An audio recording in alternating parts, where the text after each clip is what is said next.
Halo, selamat sore, ketemu lagi dengan gue Lembu Tambun di Jurnal Lembu. Sore-sore siaran. Masih menghadapi kemacetan nih gitu. Oke. em, Pernah nggak dalam hidup lo pernah salah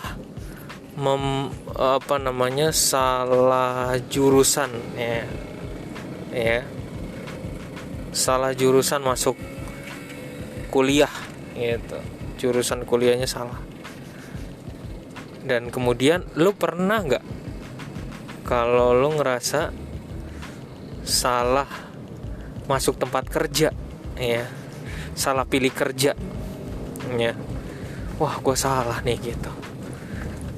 Pasti diantara kita ada yang ngalamin kayak gitu, salah milih jurusan, salah milih kampus, salah milih kerjaan.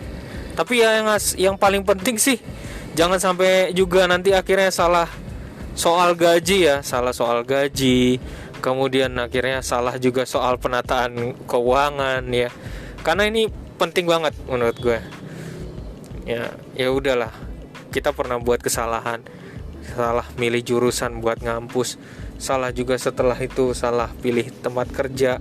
Ya udah masuk, udah terlanjur. Tapi jangan sampai juga salah lo karena nggak bisa maintain keuangan, ya gitu, maintain keuangan. Ada satu pertanyaan, kenapa sih kalau gue itu kalau misalnya mau ngajarin temen-temen tentang investasi, tentang reksadana, tentang saham atau kelas-kelas yang gue buat, gue paling pertama yang pengen gue minta adalah membuat laporan keuangan, ya. Itulah yang membedakan gue kalau ngajarin edukasi tentang pendidikan karakter keuangan. Yang gak langsung tahu-tahu gue lompat ngajarin tentang saham gitu, enggak. Ada hal yang membedakan cara gue pribadi berdasarkan dari pengalaman dari para mentor gue, dimana gue pasti selalu minta, kalau minta diajarin banyak, ayo kak, ayo dong mas, tolong ngajarin dong tentang saham gitu, saham-saham apa yang bagus. Gue nggak bakal lompat ke sana, gue nggak bakal mau kalau lo nggak cerita dulu bagaimana keuangan lo sendiri. Maka biasanya pasti gue yang nanya atau WA sampai saat ini, yang WA ke gue pasti gue akan tanya keuangan pribadi lo gimana gitu. Bagaimana sih cara lo ngatur keuangan pribadi lo dulu, nggak usah ngomongin jauh-jauh soal saham, ya. Tapi bagaimana lo cara ngatur keuangan lo, mau gajinya cuma 2 juta, mau cuma 3 juta, ya, mau lo freelance-nya sampai 10 juta pun, ya. Yang paling penting buat gue adalah bagaimana lo selama ini nata keuangan. Oke, kita ambil contoh. Bagaimana ceritanya kalau ada yang ada tuh waktu itu yang gajinya akhirnya nulis ke gue, oke kak, ini gue nulis nih gaji gue 5 juta kak gitu. Oke, kebutuhannya apa aja tuh, nah coba dicatat dalam 1 bulan pengeluarannya A, B, C, D, E gitu. Sisa berapa dalam 1 bulan, dalam laporan keuangan itu sisanya berapa.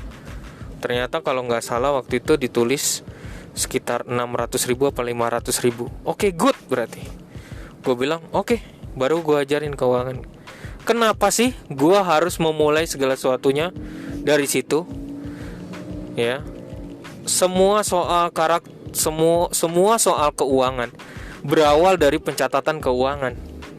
Dari lu waktu kecil, ketika lu udah megang duit, kita membuat konstruksi, kita membuat proyeksi di dalam pikiran kita tentang catatan keuangan.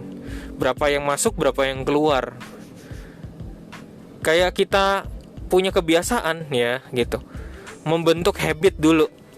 Tahu berapa yang keluar, tahu berapa yang masuk. Kita membentuk habit. Nah, kalau udah biasa habit itu udah terbentuk, memang sih ada orang-orang yang alami, ngerti lah, nggak usah lah kita nyatat keuangan gitu segala macam. Jadi dia udah pintar di secara otaknya. Ya ada itu, tapi juga banyak orang yang nggak ngerti gitu. Jadi tahu-tahu duitnya habis aja.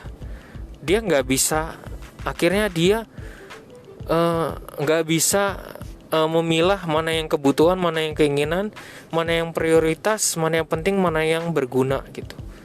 Jadi paling penting, paling pertama, jangan sampai lo salah juga membuat laporan keuangan, karena itu hal yang jadi selalu gue percaya orang yang gajinya kecil ya, itu pasti kalau dia disiplin soal keuangan pasti bisa ya, pasti punya kemampuan yang lebih dia untuk menata keuangannya dia, walaupun gaji kecil apapun. Nah, ini yang menarik buat gue, fenomena ini ya, pendidikan karakter keuangan, dimana mencatat keuangan itu hal yang penting gitu. Jadi ada juga yang gue tahu, jadi setelah dia misalnya gaji gede, terus kemudian setelah ngitung-ngitung lah, dipikirnya dengan gaji gede dia berimajinasi aja, wah ternyata gue jadi dia mikir, wah gue plus duit gue pasti plus nih, gue bisa nabung. Ternyata setelah dihitung, coba dilihat, yo ampun, ternyata selama ini gue minus, nggak pernah ada tabungan yang bisa gue masukin gitu dalam proyeksinya dia gitu ya. Jadi buat teman-teman yang single, buat teman-teman yang masih bisa nabung sendiri, belum ngabisin duit buat pacaran ya, gitu, bisa mencoba untuk membuat laporan keuangan secara simpel aja. Pemasukan, pengeluaran, membuat Anda berusaha membuat proyeksi ke depan selama 1 bulan, kira-kira pengeluaran gue berapa, pemasukan gue berapa. Jadi tahu di akhir bulan sebenarnya kurang lebihnya estimasi gue mampu ngumpulin nabung tuh berapa. Nah, dana yang lebih itulah yang akan diinvestasikan. Itu yang gue sebut sebagai uang dingin gitu. Itulah yang uang dingin yang harus kita bisa investasikan gitu. Nah, ini baru ngomongin di situ doang ya, belum ke bentuknya investasi yang lain. Karena gue banyak belajar dari mentor gue, dari mengubah gue yang dulunya banyak minusnya, akhirnya alhamdulillah puji Tuhan berkat mereka, mentor-mentor gue ini, akhirnya gue bisa surplus, membalikan keadaan. Dan sekarang pun gue gak sombong, gue masih harus tetap berjuang juga. Gue belum bisa menjadi crazy rich yang, walaupun gue bikin podcast ini, belum bisa menjadi crazy rich yang kayak yang kalian tahu gitu. Tapi paling gak dengan tahu membangun dari nol, merapikan keuangan kita, itu akan membantu Anda juga mencapai crazy rich tadi gitu. Oke, gitu dulu. Nantikan podcast yang lanjutannya. Kita lihat nanti temanya apa kita bisa angkat. Ya, terima kasih udah teman-teman yang udah sampai setia sampai saat ini dengerin podcast gue. Semoga rezekinya makin lancar. Lakukan untuk disiplin keuangan. Salam dari gue, Lembu Tambun.